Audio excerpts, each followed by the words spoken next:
ആദ്യമായിട്ട് വീണ്ടും ലൂസിഫറിന്റെ സെറ്റിൽ പോയ ഫീൽ തന്നെയായിരുന്നു എനിക്ക് എമ്പുരാനിൽ പോയപ്പോഴും. കുറെ ഇച്ചിരി ചീത്തയൊക്കെ കേൾക്കുണ്ടായി ചേട്ടൻ എന്താണ് ചെയ്യുന്നത്. ഞാൻ പറഞ്ഞു ചേട്ടൻ എനിക്ക് നല്ല ടെൻഷൻ ഉണ്ട്. സാനിയ അയ്യപ്പൻ ഇങ്ങനെ ഒരു ക്യാരക്ടറിൽ ചെയ്യാൻ പറ്റുള്ളൂ, അല്ലെങ്കിൽ മോഡേൺ ഞാൻ പലപ്പോഴും ഞാൻ ഓഡീഷൻസിനൊക്കെ ഇത് ചെയ്യുമ്പോഴത്തേക്കും സാനിയയ്ക്ക് മറ്റേ ഗേൾ നെക്സ്റ്റ് ഡോർ എന്നുള്ളൊരു ഫീൽ സാനിയനെ കാണുമ്പോൾ അങ്ങനെ ഫേസില്ല. ബട്ട് ഫിലിം ഇൻഡസ്ട്രിയിലെ പെൺകുട്ടികൾ പൊതുവെ നല്ലൊരു മാരേജ് പ്രപ്പോസൽ കിട്ടില്ല, അല്ലെങ്കിൽ സിനിമ വിടണം, ഇത് എൻ്റെ തലയിലേക്ക് ഇയാൾ ഇടുകയും. And I was like lost. I was feeling very sad that I was leaving that Turkey guy. I just met him for one day. Okay, എൻ്റെ 2 വർഷത്തെ റിലേഷൻഷിപ്പ് എനിക്ക് വിഷമമുണ്ട് അത് ബ്രേക്കപ്പ് ആകും. But this I felt, oh my god, I would never see that guy again. I think ഞാൻ 8 വയസ്സ് തൊട്ടേ ഞാൻ ഈ ഇതിൽ സ്ട്രഗിൾ ചെയ്തുകൊണ്ടിരിക്കുകയാണ്, മനസ്സിലായോ? അപ്പോൾ ചില സമയത്തൊക്കെ ഞാൻ ആലോചിക്കുമ്പോൾ ഞാൻ എത്ര നാളായി ഇതിൻ്റെ പുറകെ എന്തൊക്കെ ചെയ്യുന്നു, എന്തൊക്കെ ചെയ്തിരിക്കുന്നു.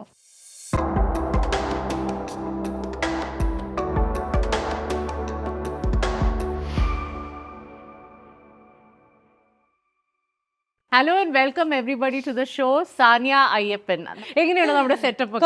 എനിക്ക് ഭയങ്കര ഇഷ്ടമായി. ഹോംലി ഫീൽ എനിക്ക് ഇഷ്ടമായി. ഐ തിങ്ക് ലാസ്റ്റ് 2 വർഷമായി. പക്ഷെ അങ്ങനെ തോന്നുന്നേ ഇല്ല. എന്നെ വിളിച്ചപ്പോൾ ഞാൻ അപ്പൊ തന്നെ ഞാൻ പറയില്ല, യൂട്യൂബിൽ എടുത്ത് നോക്കി എത്ര വർഷമായി കഴിഞ്ഞ വീഡിയോ ഇറങ്ങിയിട്ട്. 2 years. ആൻഡ് 2 years വളരെയധികം ഇവന്റ്ഫുൾ ആയിരുന്നു അല്ലേ? Load of transitions, load of changes. പക്ഷേ ഏറ്റവും കറന്റ് ആയിട്ട് നിൽക്കുന്ന കാര്യം ഞാൻ ചോദിക്കട്ടെ, ലൂസിഫർ ടു എമ്പുരാൻ, നമ്മുടെ ജാൻവിക്കുട്ടി എന്ത് പറയണം? എനിക്ക് തോന്നുന്നു 6 years മുമ്പായിരുന്നു ലൂസിഫർ ചെയ്ത്. അപ്പൊ ഞാൻ 10th പഠിക്കുന്ന സമയം, ആ ഒരു ടീനേജ് പ്രോപ്പർ ആ ഒരു കിഡായിട്ടാണ് അതിൽ കാണിച്ചിരുന്നത്. എമ്പുരാൻ വരുമ്പോൾ എനിക്ക് ഭയങ്കര സന്തോഷമുണ്ട്. വളരെ ലൂസിഫർ എന്ന സിനിമയിൽക്കാട്ടും വളരെ ഒരു ചെറിയൊരു റോള് തന്നെയാണ് ജാൻവിക്ക് ഉള്ളത്, സ്പേസ് ഉള്ളത് എമ്പുരാനിൽ. പക്ഷെ ജാൻവിനെ നല്ലൊരു സുന്ദരി കുട്ടിയായിട്ടാണ് ഇത്തവണ കാണിക്കുന്നത്. അപ്പോൾ അത് ഭയങ്കര ഒരു സന്തോഷമുള്ള കാര്യമായിരുന്നു. ആൻഡ് ലൂസിഫർ കഴിയുമ്പോൾ ഒരിക്കലും എമ്പുരാൻ എന്ന് പറഞ്ഞൊരു സെക്കൻഡ് പാർട്ട് വരുന്നുണ്ടെന്നും കൂടെ അറിഞ്ഞിട്ടില്ല, അല്ലെങ്കിൽ അതിലും ഒരു ഭാഗം. ബിക്കോസ് എനിക്ക് തോന്നുന്നു 100 days സെലിബ്രേഷന്റെ സമയത്താണ് രാജുവേട്ടൻ സ്റ്റേജിൽ പറയുന്നത് സെക്കൻഡ് പാർട്ട് ഉണ്ട് എന്നുള്ള കാര്യം. അപ്പോഴും നമ്മൾ വിചാരിക്കുന്നില്ല അതിലൊരു ഭാഗം. ബിക്കോസ് ഓൾറെഡി വിവേക് ഓബ്രായ് മരിച്ചു, എൻ്റെ ആ ഒരു പാട്ട് കാണിക്കേണ്ടത് എന്തായിരിക്കും. എബ്രാം ഖുറേഷിന്റെ ഒരു സ്റ്റോറി പറഞ്ഞാണ് നിൽക്കുന്നത്. പക്ഷെ എഗെയിൻ ഒരു ദിവസം ഇടയ്ക്ക് വെച്ച് ഞാൻ അസിസ്റ്റന്റ് ഡയറക്ടേഴ്സിനെ ഒക്കെ ഒരു സ്ഥലത്ത് വെച്ച് കണ്ടപ്പോൾ സാനി ഉണ്ട് പടത്തിൽ, കേട്ടപ്പോൾ തന്നെ പടത്തിലുണ്ടോ സമാധാനം. ആൻഡ് ദെൻ വിളിച്ചു, രാജൻ വിളിച്ചപ്പോൾ പറഞ്ഞു കുറച്ച് ചെറിയൊരു ക്യാരക്ടറാണ്, പക്ഷേ നല്ലതായിരിക്കും, സാനിയ വരണം എന്നൊക്കെ പറഞ്ഞ് സെറ്റിൽ പോയി നറേറ്റ് ചെയ്തു സ്ക്രിപ്റ്റ്. എനിക്ക് കൂടുതലും മഞ്ചേച്ചിയായിട്ട് തന്നെയാണ് ഈ തവണ ഉള്ളത്. ആൻഡ് ഷൂട്ടിംഗ് സെറ്റിൽ പോയപ്പോൾ ആ ഒരു 6 വർഷത്തെ വ്യത്യാസം ഭയങ്കരമായിട്ടുണ്ടായിരുന്നു. എങ്ങനെ? ഈ രാജുവേട്ടനോട് വർക്ക് ചെയ്യുമ്പോഴാണെങ്കിലും ഈവൻ മഞ്ചേച്ചിയോട് ആക്ച്വലി ഒരു മാറ്റമില്ല. 6 years മുമ്പ് ഞാൻ എങ്ങനെയാണോ മഞ്ചേച്ചിയോടെ ടൈം സ്പെൻഡ് ചെയ്തത് അതേ ഒരു എന്താ പറയുക സെറ്റിലും അങ്ങനെ തന്നെ ആയിരുന്നു. സെയിം ഒരു വ്യത്യാസം ഉണ്ടായിരുന്നില്ല. പക്ഷേ എക്സ്പീരിയൻസ് വൈസ് ഞാൻ പറയുകയാണെങ്കിൽ ഞാൻ സാറ്റർഡേ നൈറ്റ് സിനിമ ഇറങ്ങിയിട്ട് 2 വർഷമായി. ഞാൻ മലയാള സിനിമ ചെയ്തിട്ട് ഓൾമോസ്റ്റ് 1.5 years ആയിരുന്നു. അപ്പോൾ എനിക്ക് സെറ്റിൽ ആദ്യമായിട്ട് വീണ്ടും ലൂസിഫറിന്റെ സെറ്റിൽ പോയ ഫീൽ തന്നെയായിരുന്നു എനിക്ക് എമ്പുരാനിൽ പോയപ്പോഴും. കുറെ ഇച്ചിരി ചീത്തയൊക്കെ കേൾക്കുണ്ടായി ചേട്ടൻ എന്താണ് ചെയ്യുന്നത്. ഞാൻ പറഞ്ഞു ചേട്ടൻ എനിക്ക് നല്ല ടെൻഷൻ ഉണ്ട്. ബിക്കോസ് മലയാളം ഡയലോഗ് പറയുന്നു എല്ലാം എനിക്ക് കുറെ നാളത്തെ ഒരു ഗ്യാപ്പ് ഒരു tension ഭയങ്കരമായിട്ടുണ്ടായിരുന്നു. So I would say Empuran again was a whole new experience for me. How was the experience working with Prithviraj? It's always കുറേ ലേണിംഗ് എന്ന് പറഞ്ഞൊരു ഇതുണ്ടല്ലോ. നമ്മളൊരു സ്ഥലത്ത് പോയി ഒരു സ്കൂളിൽ പോയി പഠിച്ചു വരുന്ന പോലെയാണ് രാജുവേട്ടൻ്റെ അടുത്ത് പോയിട്ട് അതായത് ഹാൻഡിൽ ചെയ്യുന്നത്. അതായത് ആ ഒരു ഒറ്റ വോയിസിലാണ് അത്രയും സെറ്റ് ആള് കൊണ്ട് ഇത് ചെയ്യുന്നത്.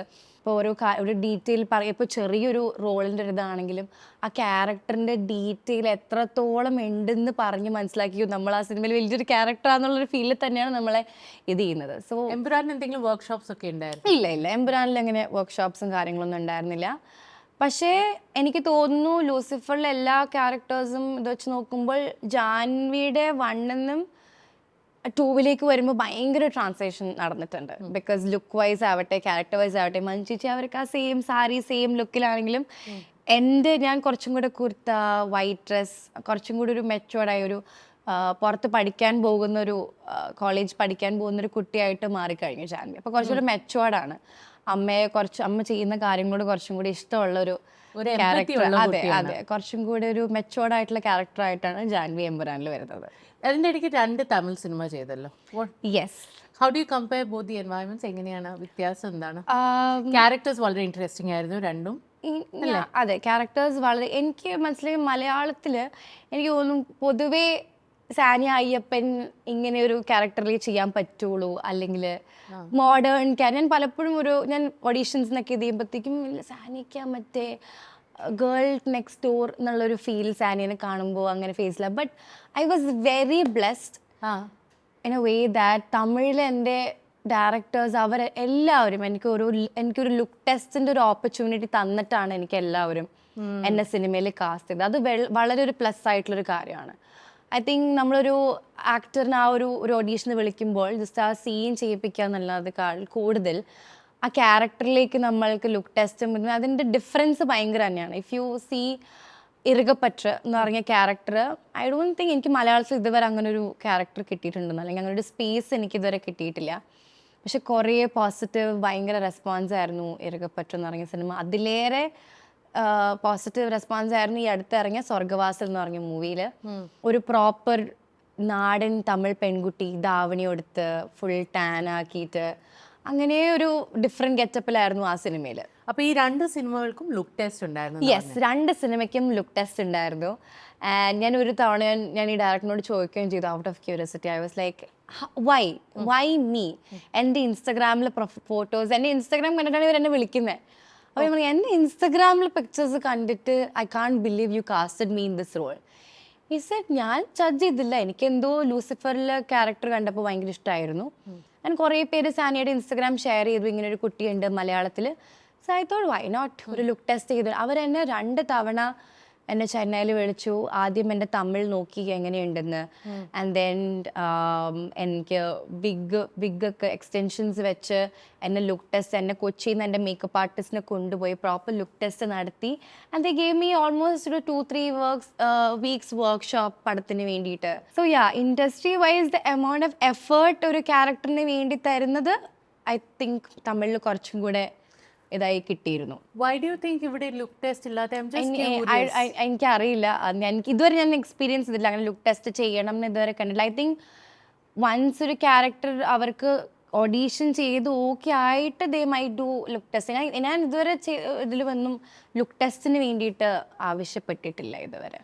ആൻഡ് ഹൗ ഡു യു, ഇപ്പം കുറേ നാളത്തെ ശേഷമാണ് ചെയ്യുന്നതെന്ന് പറഞ്ഞു സിനിമ മലയാളത്തിൽ. അപ്പം എവിടെയോ ഒരു ബ്ലോക്ക് ഉണ്ടല്ലോ സാനിയ, അത് വിളിക്കാതിരിക്കുന്നതിൻ്റെ ആവാം, നല്ല പ്രോജക്ട്സ് വരാത്തതിൻ്റെ ആവാം. അതെങ്ങനെ ഓവർകം ചെയ്യാനാണ് ഉദ്ദേശിക്കുന്നത്? Because I know how passionate you are about acting. I remember the conversation and your eyes were like sparkling when you said that you know എനിക്ക് നല്ല റോൾസ് ചെയ്യണം, നല്ല ആക്ടറായിട്ട് അറിയപ്പെടണം എന്ന്. So please tell me, how do you think you can overcome this? I've been overcoming it, you know. By time നമ്മൾ പതിയെ റിയാലിറ്റിയിലേക്ക് വരില്ലേ, okay this is what it is എന്നുള്ള റിയാലിറ്റി പതിയെ ഹിറ്റ് ചെയ്ത് തുടങ്ങിയ ഒരു ഫേസ് ആയിരുന്നു ലാസ്റ്റ് ഇയർ. അത് മുമ്പ് വരെ തിങ്കിങ് ഓക്കെ നെക്സ്റ്റ് വരട്ടെ, നല്ലത് വരട്ടെ. എനിക്ക് ആക്ച്വലി വന്നിരുന്ന കുറേ സിനിമകൾ വരുമ്പോൾ കുറച്ച് ക്യാരക്ടർ റോൾസ് ആയിരിക്കും. പിന്നെ ഞാൻ തീരുമാനിച്ചു I don't want to do character roles, എനിക്ക് എൻ്റെതായ ഒരു സ്പേസ് ഉള്ള സിനിമ വരട്ടെ, അപ്പോൾ ഞാൻ ചെയ്യാം. പക്ഷെ മലയാളത്തിൽ എനിക്ക് ഒരു സ്പേസ് ഉള്ളൊരു ക്യാരക്ടേഴ്സ് ഇതുവരെ വന്നിട്ടില്ല. അതുകൊണ്ട് തന്നെ ആയിരിക്കും ഇത്രയും ഗ്യാപ്പ് വരുന്നത് ഓരോ സിനിമ ചെയ്യുന്നത്. അതിനുശേഷം എനിക്കിപ്പോൾ ഐസ് എന്ന് പറഞ്ഞൊരു വെബ് സീരീസ് ആണ് മനു ചേട്ടൻ്റെ ഉയരേൻ്റെയൊക്കെ ഡയറക്ടറിൻ്റെ, ഞാനിപ്പോൾ ഒരു വെബ് സീരീസ് ചെയ്തു. ഒരു നല്ലൊരു ഭയങ്കര ഒരു എനിക്ക് തോന്നുന്നു ഒരു സ്പേസ് എനിക്ക് കുറേ നാൾക്ക് ശേഷം കിട്ടിയത്. എനിക്ക് ഇങ്ങനെ വേണമെങ്കിൽ പറയാം, ക്വീൻ കഴിഞ്ഞിട്ട്, അതായത് ആദ്യത്തെ സിനിമ കഴിഞ്ഞിട്ട് എനിക്ക് കിട്ടുന്ന ഒരു സ്പേസിൽ കിട്ടുന്ന ഒരു സാധനം എനിക്ക് ഐസ് എന്ന് പറഞ്ഞ വെബ് സീരീസ് ആയിരുന്നു. അത് ഞാൻ ദേവ് മോഹൻ്റെ കൂടെ പെയറായിട്ട്. പക്ഷേ ആൾക്കാർ പറയുന്നുണ്ട് ഈ കുട്ടി ഇപ്പോൾ സിനിമയിലുണ്ടോ, അല്ലെങ്കിൽ she in there in industry. But I been doing good movies in Tamil. പക്ഷെ നമുക്ക് ഓപ്പർച്യൂണിറ്റീസ് വരുമ്പോഴാണല്ലോ നമുക്ക് എടുത്ത് പ്രൂവ് ചെയ്യാൻ പറ്റുള്ളൂ. So I openly say people എനിക്ക് നല്ല റോൾസ് വരുന്നില്ല, ഞാൻ ചെയ്യുന്നില്ല. ബട്ട് ദാറ്റ് ഡസൻ മീൻ ഞാൻ ഒന്നിനു വേണ്ടി ട്രൈ ചെയ്യുന്നില്ല. I been auditioning for movies. ഞാൻ ആക്ച്വലി ഓഡീഷൻ തന്നെ ഞാൻ ചോദിച്ചിട്ട് എനിക്ക് ഈ അടുത്താണ് ഒരു ഡയറക്ടർ ഓക്കെ ഓഡീഷന് വന്നോളൂ എന്ന് പറഞ്ഞു. അതുവരെ whenever I ask directors, big directors, when I ask them, they'll be like, we're looking for a new face. So അങ്ങനെ നമ്മൾ ന്യൂ ഫേസ് മതി എന്ന് പറയുമ്പോൾ നമുക്ക് പറയാൻ പറ്റില്ല, ചേട്ടാ കുറെ നാളായിട്ട് ന്യൂ ഫേസ് ഒരു ഓഡീഷൻ തരൂ. ഞാൻ കഴിഞ്ഞ ഒരു തവണ റീസെൻ്റ്ലി ഐ റിമെമ്പർ ഒരു പടത്തിൻ്റെ ഓഡീഷന് വേണ്ടി ഞാൻ അപ്രോച്ച് ചെയ്താൽ ഐം ലൈക്ക് ചേട്ടാ ഐ റിയലി ഹോപ്പ് ചേട്ടന് ഒരു ന്യൂ ഫേസിനെ കിട്ടില്ല, ഐ റിയലി ഹോപ്പ് ചേട്ടനെ എന്നെ കോണ്ടാക്ട് ചെയ്യും. So I think most of the Malayalam മൂവീസിൽ കൂടുതലും എനിക്കൊന്ന് കുറേ ന്യൂ ഫേസ് കിട്ടില്ല. നല്ല മോശമെന്നല്ല ഞാൻ പറയുന്നത്, പക്ഷെ ബീൻ ട്രൈ ചെയ്യുന്നില്ല നല്ല പറ്റിയ എന്തെങ്കിലും ആ ഒരു ഓപ്പർച്യൂണിറ്റി വരും, ആ വരവിനായി വെയിറ്റ് ചെയ്യാണ്. ഒരു ഇൻഫ്ലുവൻസർ എന്ന നിലയ്ക്ക് നമ്മുടെ ഒരു ഇമേജ് കൺസ്ട്രക്റ്റഡ് ആയതിന്റെ ഭാഗമായിട്ടാണോ ഒരു പക്ഷേ ഇതുപോലത്തെ റൂൾസ് മലയാളത്തിൽ വരാത്തത്? ഞാൻ അങ്ങനെ ചിന്തിക്കാറുണ്ടായിരുന്നു. ലൈക്ക് ഇനി ഇൻഫ്ലുവൻസിങ് കൂൾ, പക്ഷെ മോസ്റ്റ് ഓഫ് ദി ആക്ട്രസസ് അവർക്ക് വരുന്ന ഇൻഫ്ലുവൻസിങ് ഇത് ചെയ്യും. പക്ഷെ എന്നെ സംബന്ധിച്ചോളം എനിക്ക് സസ്റ്റൈനബിളായി പോകണമെങ്കിൽ I have to do something അല്ലേ. ആൻഡ് മൂവീസ് ചെയ്യുന്നതിനേക്കാൾ കൂടുതൽ ഞാൻ സോഷ്യൽ മീഡിയയിലുള്ളത് കൊണ്ടാണ് എൻ്റെ പാതി ഇൻകമും കാര്യങ്ങളും ഉണ്ടാവുന്നത്. സോ അത് ഞാൻ ഒരിക്കലും ഒരു പ്രോബ്ലമായി കാണുന്നില്ല ബിക്കോസ് അതുകൊണ്ടാണ് പല ഫേസിലും അല്ലെങ്കിൽ എനിക്ക് പിടിച്ചു നിൽക്കാൻ പറ്റുന്നത്. So I M always blessed that social മീഡിയയിൽ നിന്നുള്ള ലവ് ആൻഡ് സപ്പോർട്ട്, അല്ലെങ്കിൽ എനിക്ക് വരുന്ന വർക്ക്സും കാര്യങ്ങളും, അല്ലെങ്കിൽ എനിക്ക് സ്വന്തമായിട്ടൊന്ന് ട്രാവൽ ചെയ്യാൻ പറ്റുന്നത് പോലും ആ ഇൻകമിൽ നിന്നാണ്. ഐ തിങ്ക് മൂവിയിൽക്കാട്ടും കൂടുതൽ ഞാൻ ഇൻകം ഉണ്ടാക്കിയിരിക്കുന്നത് സോഷ്യൽ മീഡിയയിൽ കൂടെയാണ്. That brings me to the question. Okay, അത്യാവശ്യം മിനി ഇൻഫ്ലുവൻസർ എന്ന നിലയ്ക്ക് എന്നെ കാണുവാണെങ്കിൽ തന്നെ 1000 ലൈക്ക് എനിക്ക് കിട്ടിക്കഴിഞ്ഞാൽ ഐ എം വെരി ഹാപ്പി. ഇത് എവിടെയാ ലൈക്സ് കിടക്കുന്നതെന്ന് അറിയോ? 285K, 300K. എന്താണിത്? Like just likes. I'm not even talking about views. അത് എന്തായിരിക്കും? ഒരു സാധാരണ പിക്ചർ ആയിരിക്കും കേട്ടോ. But how do you get these kind of numbers, Sania? How does this happen? ഇൻസ്റ്റാഗ്രാമിന്റെ കുറച്ചെങ്കിലും എന്തെങ്കിലും ഒരു സീക്രട്ട് പറഞ്ഞു അല്ല, I think people like normal pictures. Have you notice it? ഞാൻ ശ്രദ്ധിച്ചുള്ളൊരു കാര്യം, ഞാനിപ്പോൾ ഭയങ്കര പ്രൊഫഷണൽ ആയിട്ട് ഭയങ്കര ഫോട്ടോഷൂട്ടൊക്കെ ചെയ്ത് കഴിയുമ്പോൾ അത് കിട്ടുമ്പോൾ ഒരു ലൈക്സോ ഒന്നും ഉണ്ടാവില്ല. But I think people like more organic. ഇപ്പോൾ കൂടുതലും ട്രാവൽ ചെയ്യുമ്പോഴുള്ള കാൻഡിഡ് പിക്ചേഴ്സ്, അല്ലെങ്കിൽ I always travel, most of time I travel with my best front. അപ്പോൾ നമ്മൾ ഇഷ്ടമുള്ള ആൾക്കാരെ നമ്മൾ ഫോട്ടോ എടുക്കുമ്പോൾ ഒരു പ്രത്യേക ഒരു ഭംഗിയാണല്ലേ. സോ യാമിയുടെ frames I always believe I look the best. Yami is my best friend, she's a photographer. അപ്പോൾ യാമി ഞാൻ എവിടെ പോകുമ്പോൾ ഞാൻ ഒന്നും അറിയുന്നുണ്ടാവില്ല, അത് പിക്ചേഴ്സ് അവിടെ ഇവിടെ നിന്നൊക്കെ എടുക്കും. ബട്ട് എന്തോ ഐ ഓൾവേസ് ബിലീവ് ദറ്റ് യാമിയുടെ കണ്ണുകളിലൂടെ വരുന്ന പിക്ചേഴ്സിന് ഒരു പ്രത്യേക ഭംഗിയാണ്. ആൻഡ് ആ പിക്ചേഴ്സ് എപ്പോൾ ഷെയർ ചെയ്യുമ്പോഴും ആൾക്കാർ എന്നെ പറയും യാമിയുടെ കണ്ണോടുള്ള എന്നെ കാണുന്ന ഫോട്ടോ മൊമെന്റ്സ് ഭയങ്കര ഭംഗിയാണ്. എൻ്റെ മിക്ക പിക്ചേഴ്സും ഇപ്പോൾ തായ്ലൻഡിൽ പോയപ്പോൾ ഉള്ള ഫോട്ടോസ് ആവട്ടെ, വളരെ കാൻഡിഡ് ആയിട്ടുള്ള, വളരെ ലൈറ്റ് ആയിട്ടുള്ള, അതെല്ലാം അതിന്റെ പിന്നിൽ യാമിയാണ്. ഒരെണ്ണമുണ്ട് where you're just walking towards the sea, ഭയങ്കര ഒരു സ്ലോ മോഷനിൽ ഒരു ചെറിയ വീഡിയോ യാമി. ഞാൻ വെറുതെ ഇങ്ങനെ നടക്കുമായിരുന്നു. I think she was just recording the video. So she always make sure എൻ്റെ ബെസ്റ്റ് മൊമെന്റ്സ്, അല്ലെങ്കിൽ എന്നെ എത്രത്തോളം ക്യാമറയിൽ ഭംഗിയായി ലൈക്ക് മുമ്പിലേക്ക് കാണിക്കാൻ പറ്റും, she always make sure to do that. And coming to the fact that എൻ്റെ മനസ്സിൽ എപ്പോഴും സാനി ഒരു ട്രാവൽ ഇൻഫ്ലുവൻസർ ആയിരുന്നു എന്നാണ്. ലൈക്ക് നമ്മൾ നേരത്തെ സംസാരിച്ചപ്പോഴാണ് എനിക്ക് ക്ലിയർ ആയത് that you are not money from travel. Tell me about this dynamics. ചിലപ്പോൾ ഞാൻ കൊളാബറേഷൻസ് കാണാറുണ്ട്, but I thought you are actually minting money out of travel, to be honest. കാരണം ഇത്ര എക്സോട്ടിക് ലൊക്കേഷൻസിലാണ് പോകുന്നത് ഈ യാത്രകൾ. Tell me of the place that you have travelled. I think last interview കഴിഞ്ഞിട്ട് ബിഫോർ ദാറ്റ് ഐ വെന്റ് ഓസ്ട്രേലിയക്ക് അപ്പം ഞാൻ പോയിരുന്നു. ഐ തിങ്ക് അത് കഴിഞ്ഞ് I went to Turkey, Philippines, പിന്നെയും തായ്ലൻഡ് സ്ഥിരം ഡെസ്റ്റിനേഷൻ. തായ്ലൻഡ് ഫ്രണ്ട്സ് ആയിട്ട് എപ്പോഴും, ബിക്കോസ് ഫ്ലൈറ്റ് ടിക്കറ്റ്സ് ഭയങ്കര കുറച്ചും കൂടെ ചീപ്പാണ്, എല്ലാവർക്കും പോകാൻ പറ്റുന്ന ഒരു സ്ഥലമാണ്. And it's a very fun place. Yes. Very fun place. ഞാൻ ഫാമിലി ആയിട്ട് തായ്ലൻഡിൽ പോയിട്ടുണ്ട്. ഐ തിങ്ക് ഇവൻ സോളോ ട്രിപ്സിനും നല്ലതാണ് തായ്ലൻഡ്. Solo I don't recommend solo trip because it's always better. ഭയങ്കര ഫൺ ആയിട്ടുള്ള സ്ഥലമായതുകൊണ്ട് കുറച്ച് അവിടെ പോയാലും you meet lot of people and stuff. But ഞാൻ ഇതുവരെ ഒറ്റയ്ക്ക് ഞാൻ പോയിട്ടില്ല. ഞാൻ ഫ്രണ്ട്സ് ആയിട്ട് തന്നെയാണ് പോയിട്ടില്ല. ആൻഡ് വിത്ത് മൈ ഫാമിലി ഒരു തവണ. Where is that place with the hot air balloons? I was in Turkey. Turkey. Yeah. ആ ഒരു പിക്ചർ ഓക്കെ, നമ്മൾ ചിലപ്പോൾ ഈ പിക്ചേഴ്സ് കാണുമ്പോഴാണ് നമ്മൾ എന്ത് രസമാണ്. ഞാൻ ഇങ്ങനെ പറഞ്ഞു മനസ്സിലായി. സോ എനിക്ക് തോന്നുന്നു പുറത്തുള്ള ആൾക്കാർ ഞാൻ പോയ 2 ട്രിപ്സ് ആക്ച്വലി കൊളാബറേറ്റ് ചെയ്ത നമ്മൾക്ക് എനിക്ക് ഫുൾ അവർ they were taking care of me, my ticket, stay and everything. And I should like post pictures ആ ട്രിപ്പിന്റെ എക്സ്പീരിയൻസ് ഷെയർ ചെയ്യുക. ടർക്കി അങ്ങനെ ഒരു ഏജൻസി ത്രൂ ആണ് ഞാൻ പോയത്. ബാക്കി എൻ്റെ ഫിലിപ്പീൻസ് ഇതൊക്കെ ഞാൻ തന്നെ കണ്ടുപിടിച്ച്. ഈവൻ കെന്യയിൽ പോയിരുന്നു ഫോർ ബർത്ത്ഡേ. അതുമൊക്കെ ഞാൻ തന്നെയാണ് പോയത്. അപ്പം ഞാൻ ഈ പോകുമ്പോൾ എനിക്ക് പിക്ചേഴ്സ് എടുക്കാനുള്ള ഈ ഒരു ഇഷ്ടത്തിൽ ഞാൻ പ്രോപ്പർ എനിക്ക് തോന്നുന്നു ബാക്കിയുള്ള ട്രാവൽ ഇൻഫ്ലുവൻസേഴ്സിനെ പോലെ തന്നെയാണ് I like to do that. I like to take pictures, videos, അല്ലെങ്കിൽ അവിടുത്തെ എക്സ്പീരിയൻസ് ഷെയർ ചെയ്യുക. പക്ഷെ ഇതെല്ലാം എനിക്ക് ഇഷ്ടമുള്ളതുകൊണ്ട് ഞാൻ ഷെയർ ചെയ്യുന്നതാണ്. I'm not trying to promote anything. പക്ഷെ people think that I'm a traveller influencer but I'm not making any money through it. And what was that picture with the mermaid? ഈ മുടിയൊക്കെ ഇങ്ങനെ അതെന്തായിരുന്നു, golden മുടിയൊക്കെ വെച്ചിട്ട്? ഞാൻ വിചാരിച്ചു എന്തോ fancy ഡ്രസ്സോ അങ്ങനത്തെ എന്തോ പാർട്ടിയോ മുടി ക്വാളിറ്റിയാ. തായ്ലൻഡില് they do that in the streets. അത് ഹെയറിൽ ചെയ്ത് കൊടുക്കുന്ന പൊതുവായിട്ടുള്ള ഒരു എക്സ്റ്റൻഷൻ ആണ് ആക്ച്വലി ഹെയറിലേക്ക്. സോ ഞാൻ അവിടെ കണ്ടപ്പോൾ ചെയ്ത് ഒരു ഞാൻ ഓർത്ത് നോക്കി കൊച്ചിയിൽ ഇതൊക്കെ വെച്ച് വരാം. അപ്പൊ എന്റെ ഫ്രണ്ട് പറയും ഇത്രയുണ്ട് and it's very hard to maintain because ഭയങ്കര ചൂടാണ് തായ്ലൻഡിൽ. അതിന്റെ കൂടെ തല വാഷ് ചെയ്യാനും പറ്റില്ല, നല്ല വേർക്കുന്നൊക്കെ ഉണ്ട്. But still I M like ഇത് വെച്ച് കൊച്ചിയിൽ പോയി കുറച്ച് ഫ്രണ്ട്സിനെ കാണിക്കണം. പക്ഷെ എൻ്റെ ഫ്രണ്ട് ഇടയ്ക്ക് എനിക്കൊരു റിയാലിറ്റി ചെക്ക് വരാൻ തുടങ്ങി. ഫ്ലൈറ്റിൽ കുറേ ആൾക്കാരുണ്ടാവും, ഇതൊക്കെ വെച്ച് ഫ്ലൈറ്റിൽ ട്രാവൽ ചെയ്യുമ്പോൾ എല്ലാവരും നോക്കും. അപ്പം എനിക്ക് കുറച്ച് ടെൻഷൻ ആവും. അത്രയും അറ്റൻഷൻ ഫ്ലൈറ്റിലേക്ക് ഇരിക്കുമ്പോൾ അല്ലെങ്കിൽ എയർപോർട്ടിൽ ഇതൊക്കെ വെച്ച് നടക്കുമ്പോൾ പറ്റില്ല. ആൻഡ് ദെൻ 4ാമത്തെ ദിവസമൊക്കെ ആയപ്പോൾ ഞാൻ മിററിൽ നോക്കിയിട്ട് ഇത് ഏതാണ് ഈ കുട്ടി, ഏതാണ് ഈ ഹിപ്പി ഗേൾ എന്നുള്ളൊരു എനിക്ക് തന്നെ ഒരു അൺകംഫർട്ടബിൾ ആയപ്പോഴത്തേക്കും യാമി ഞാനും കൂടെ ഹോട്ടലിൽ അവസാനത്തെ ദിവസം ഞങ്ങൾ 2 കൂടെ ഇരുന്ന് അയച്ചു. അത് ജസ്റ്റ് അവിടെ വെച്ച് ചെയ്തൊരിതാ. ബട്ട് ഭയങ്കര ഹാർഡ് അത് മെയിൻറ്റെയിൻ ചെയ്യാൻ ബിക്കോസ് ഇറ്റ്സ് ഇൻ വിഗ് അല്ലേ, ഫേക്ക് വിഗ് അല്ലേ. സോ ഇത് നമ്മൾ രാത്രി കിടക്കുമ്പോഴൊക്കെ ഇത് ഭയങ്കരമായിട്ട് നമുക്ക് ഡിസ്റ്റർബിങ് ആണ്. സാനി, ഞാനൊരു കാര്യം ചോദിക്കട്ടെ. You are officially single right now as you told me. Aishu എടുത്ത് പറഞ്ഞ പോലെ തന്നെ ഉണ്ട്. How do you deal with all the male attention?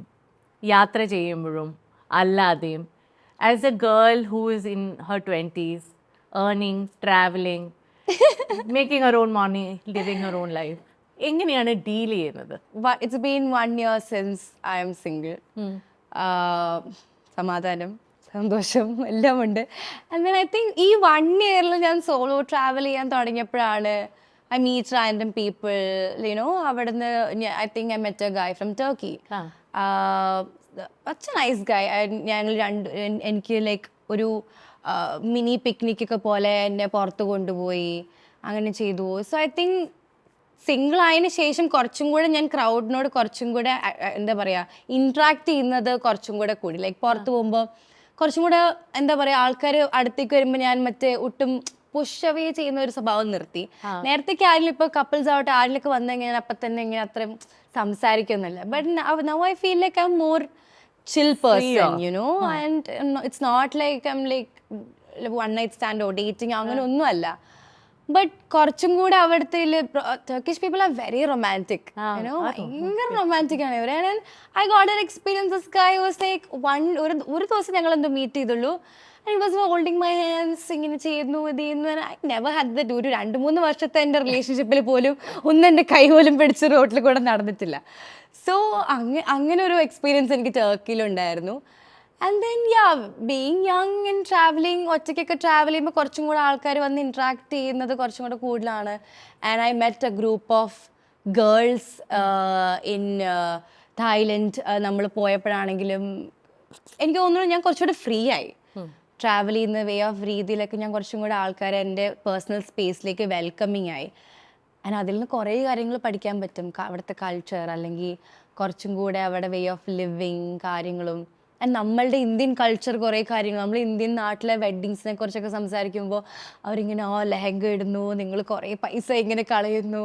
So അങ്ങനെ കുറേ എന്താ പറയുക, ഒരു കോൺവെർസേഷൻ കുറച്ചും കൂടെ എനിക്ക് ബെറ്റർ ആയ പോലെ എനിക്ക് തോന്നുന്നു. ആൻഡ് സേഫ്റ്റിയോ അതെങ്ങനെ?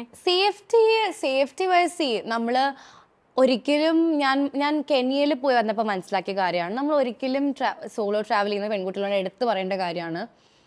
ഒരു പ്രശ്നമാണ്, നമ്മൾ ഒരാളെ മീറ്റ് ചെയ്യുമ്പോൾ തന്നെ will be like I'm doing solo trip, I'm travelling അല്ല. Never do that.